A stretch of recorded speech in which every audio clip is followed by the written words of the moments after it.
At habang ang anak niya ay may kapangyarihan pa, hindi magiging madali ang ating laban. While VP Sara is in power, the threat of a full-blown Duterte comeback is still a very real and present danger. For one, they are supported by one major superpower, China.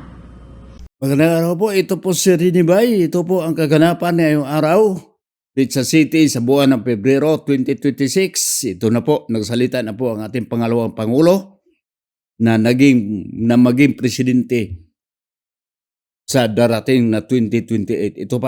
Ito po, tunghayan natin mga kababayan dahil ito ay nagsalita na siya patungkol doon sa impeachment complaint laban sa kanya.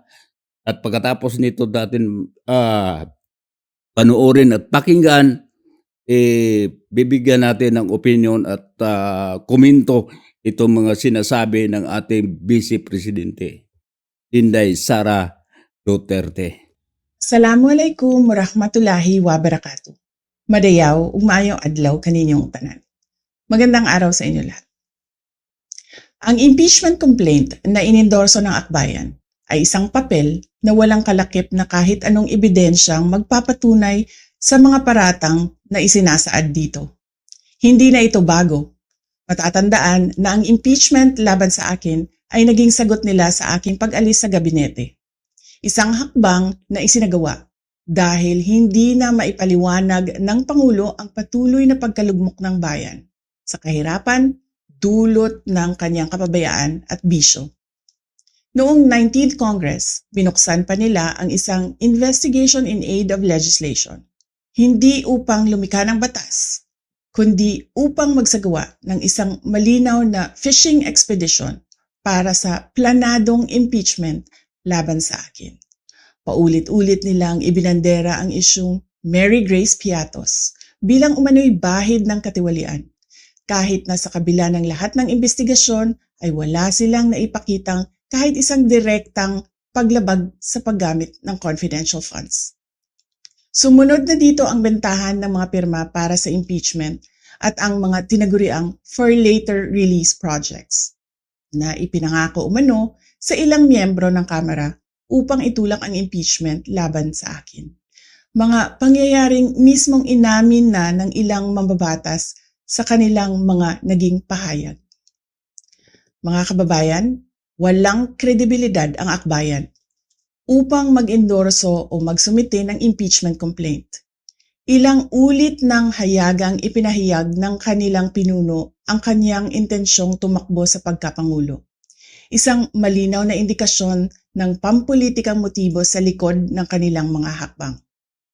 Huwag nating kalimutan ang makasaysayang talumpati noong Agosto 2024 ni Risa Ontiveros, kung saan malinaw niyang inilahad ang tunay na motibo ng akbayan bilang isang grupo.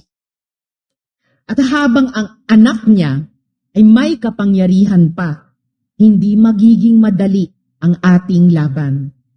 While VP Sara is in power, the threat of a full-blown Duterte comeback is still a very real and present danger. For one, they are supported by one major superpower, China. Kaya malinaw na lahat ng ito ay isang uri ng harassment at pang-aabuso sa proseso ng impeachment ng grupong akbayan. Hindi malinaw kung ano ang ipinaglalaban nila para sa kaayusan ng bayan, pero napakalinaw ng kanilang pamumulitika at pagpapahirap sa usaping diplomasya ng ating bansa. Sa huli, ang tunay na laban ay hindi lamang laban ng iisang tao o iisang grupo. Ito ay laban para sa katotohanan at sa dangal ng ating bansa.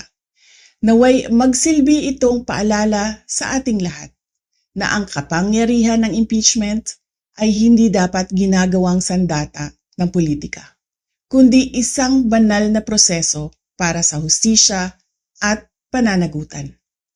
Sapagkat kapag nanaig ang abuso, ang tunay na talunan ay ang sambayanang Pilipino. Syukran. Dito mga kababayan ha, klarong-klaro.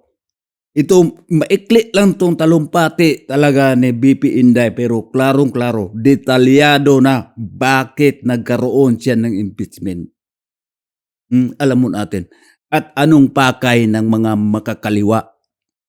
Totoo, wala na tayo, kompleto Ricardos na. Kaya mga kababayan, halimbawa na papanood nyo itong video to, paki-share man lang or pakiulit ng pamakigan para malinaw sa ating isipan. Dito po mga kababayan manaligo tayo sa Panginoon dahil itong pagsampa ng kaso laban sa kanya, hinanapan talaga ng paraan. Alam mo natin kung sino ngayon ang nasa administrasyon. Sila yung mga pasimuno sa mga kulukuhan na nangyari sa ating bansa. Sila ang pasimuno kung paano ililito yung mga tao. Sila yung pasimuno umano na umaatake, ayaw sa mga fake news, pero sila ang nag-feed ng fake news. Dito po mga kababayan, bilang isang suporta sa ating Pangulo, idagdag lang natin dito, maliban sa pagdaldal dito sa harap ng kamera, tayo ay manalangin na sana itong lahat malagpasan ni Inday BP Sara hanggang sa 2028. Dahil ako po ay naniniwala na sa 2028, si Inday BP Sara ay mahalal. Matatalo niya itong mga gunggong, itong mga ugok na tumakbo sila.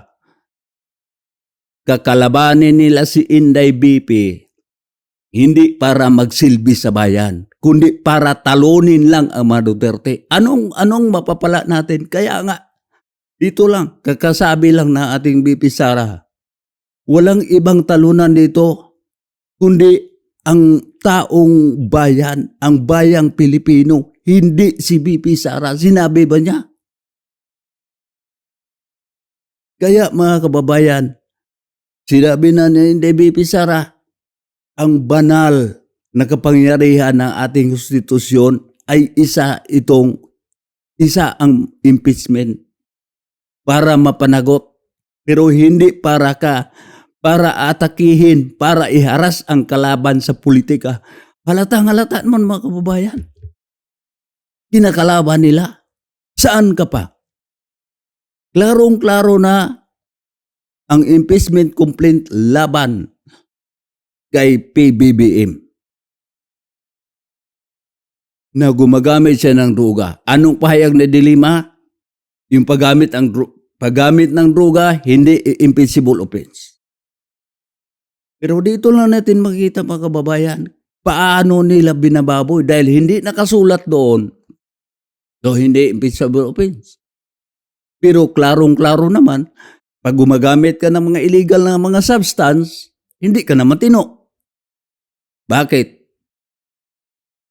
Pag kahit isang security guard mag-apply ng isang trabaho, tapos hindi pumasa sa drug test, hindi makapasok bilang isang security guard.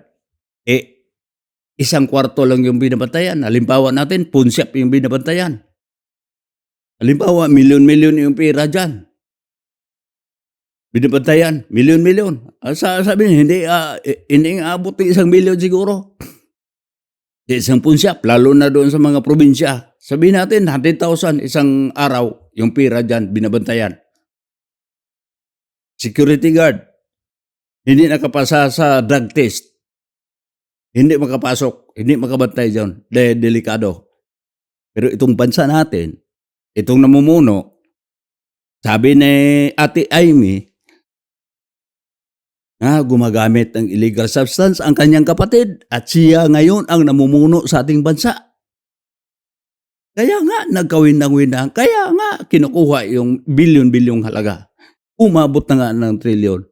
Kaya dito mga kababayan, bilang isang taga-suporta ni Inday BP Sara, ako po ay nananalangin. Hindi ko man sila masapak. Itong kumakalaban kay BP Inday, idaan ko lang ito sa dasal na sana bigyan pang matibay na puso at katatagan ang ating Vice Presidente para maharap niya ang lahat ng mga pagsubok kanyang posisyon ngayon bilang Vice Presidente dahil hinanapan siya ng paraan para matanggal siya para hindi na siya makatakbo. So, itong mga ginagawa ng mga Kabayan Black hindi para sa ating bayan, para sa kanila.